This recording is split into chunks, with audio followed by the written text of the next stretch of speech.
E aí o presidente Lula falou, gênero e cor não são critérios para definição, tanto do novo PGR como do STF. Vamos ver. O critério não será mais esse. Eu estou muito tranquilo, por isso que eu estou dentro. Eu vou escolher uma pessoa que possa atender aos interesses e expectativas, sabe, do Brasil. Uma pessoa que possa servir o Brasil. Uma pessoa, sabe, que tenha respeito com a sociedade brasileira. Uma pessoa que tenha respeito, mas não medo da imprensa. Uma pessoa que vota adequadamente, sem precisar ficar votando pela imprensa. Sabe, então eu vou escolher. Já tem várias pessoas em mira. Já tem várias pessoas. Não precisa perguntar essa questão de gênero ou de cor. Sabe, eu já passei por tudo isso. No momento certo, vocês vão saber quem que eu vou indicar. E eu pretendo indicar a pessoa mais correta que eu conhecer e a pessoa que eu tenha mais fé de que vai ser, sabe, uma grande pessoa na Suprema Corte, que é isso que o Brasil está precisando. Cíntia. Pois é, e ele também hoje acabou emendando, porque ele falou sobre PGR e STF nessa mesma fala, e depois perguntaram para ele sobre a Caixa Econômica Federal, especificamente perguntaram sobre a Caixa, e ele respondeu o seguinte, que quando houver mudanças, os jornalistas vão saber, porque nada vai ser feito meia-noite. Mas eu achei uma coisa curiosa, o presidente não falou nem que sim, nem que não. É a primeira vez que eu vejo ele ficar em cima do muro quando tem uma pergunta referente a uma mudança em um órgão. Mas, de qualquer maneira, o que ficou claro é que nada vai ser para agora. Vamos ver. Na hora que eu tiver que mexer em alguma coisa, eu vou mexer. Vocês saberão que não haverá nada feito à meia-noite, será sempre de dia, com um comunicado expresso à imprensa. Sabe, só eu tenho o direito de colocar, só eu tenho o direito de tirar. Então fique tranquilo que isso será feito com a maior tranquilidade e qualquer mexida que eu vou dar. O único cara que eu não posso mexer é no meu e no do Alckmin, que foi o povo brasileiro que deu.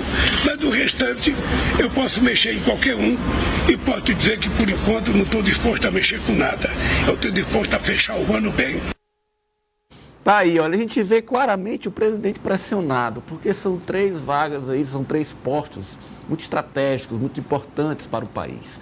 O STF, com o protagonismo que o Supremo tomou, a PGR, por tudo que o Ari já trouxe no seu comentário, e a própria Caixa Econômica Federal, de olho ali no Centrão. Mas me parece, Osmando, que assim como quando dá invertida do Centrão pelos espaços no governo, Lula pega a bola e diz, olha, eu estou com a bola. Então, estou pressionado, a gente vê isso muito claro, mas a decisão vai ser tomada no seu tempo. É esse o recado, Osmando? Olha, eu queria destacar três aspectos de 3 momentos diferentes. O primeiro da publicação, da postagem que o Aras faz, retuitando uma declaração, um depoimento do ministro Toffoli, e nesse depoimento eu gostaria de destacar exatamente o elogio que ele faz à força do silêncio. Exatamente esta força do silêncio que ele entende como elogio feito pelo Toffoli, parece para a população, para a classe política, para qualquer analista de bom senso, que depõe contra ele, porque foi a força do silêncio que prevaleceu, partindo do Aras, nos momentos mais cruciais e mais degradantes da vida pública nacional dos últimos tempos. Como, por exemplo, a força do silêncio dele em relação ao que se fazia com a vacina. A força do silêncio dele quando se criticava, quando se condenava e se ia contra as urnas eletrônicas e o sistema eleitoral brasileiro. A força do silêncio quando ele sabia e ficou calado em relação aos atos golpistas, inclusive atentados no aeroporto, tentativas de golpe em 7 de setembro, e depois culminando com ele ainda na chefia da Procuradoria, com os atos de 8 de janeiro. O segundo aspecto é que, na mudança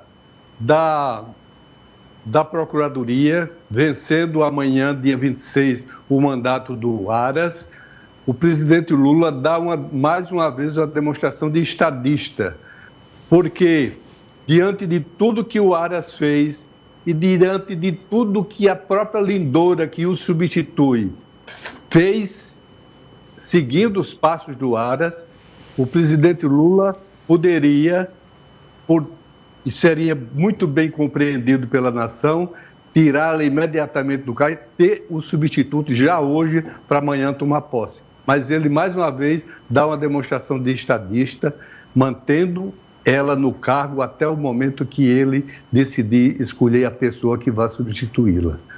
O terceiro, esse aspecto de mudanças, eu entendo que a fala final do presidente Lula é de que eu coloquei, eu que tiro, eu tenho o direito de tirar quem eu quiser, somente eu e o Alckmin não poderão ser mexidos porque foram eleitos pelo povo. Isso significa que ele não está disposto a atender a qualquer mudança, e eu vejo isso, que a casta está no meio. Apoliana? Ananias, eu acho que o presidente Lula tem um desafio pela frente. Ele fala aí em questões de gênero, em questão de cor, mas eu até fui buscar aqui o dado. Ele está sendo muito repercutido, esse número, que é de que dos 171 ministros que passaram pela corte, 3 mulheres, sendo que a primeira dela foi indicada só no ano de 2000, e 3 negros. Eu acho que é importante, sim, a representatividade dentro da Suprema Corte. São as decisões que vão nortear o futuro do nosso país.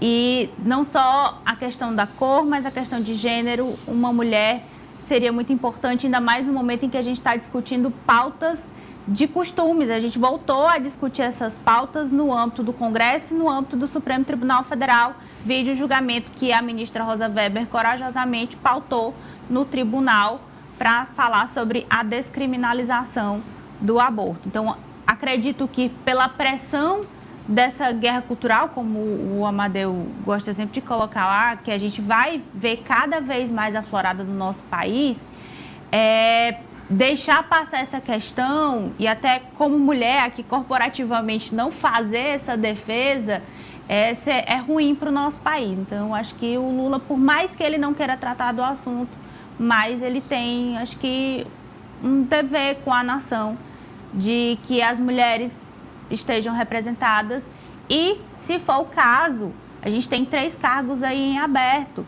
A gente também, a representatividade das pessoas pretas no Supremo Tribunal Federal, porque a gente sabe que no país são a maioria, né?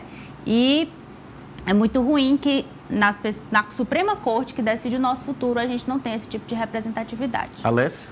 Ananias, o presidente segue pressionado. A gente acompanha agora recentemente a pressão que ele estava sofrendo para aumentar sua base de apoio no Congresso Nacional. Só que eu chamo a atenção que agora é uma pressão diferente, porque os progressistas e os republicanos não ajudaram o Lula a ser eleito no ano passado. Ele agora passa a sofrer uma pressão por parte das pessoas que o elegeram, né? Aquela militância mais voltada para a esquerda, aquela militância que foi para a rua, que pediu voto, que fez campanha.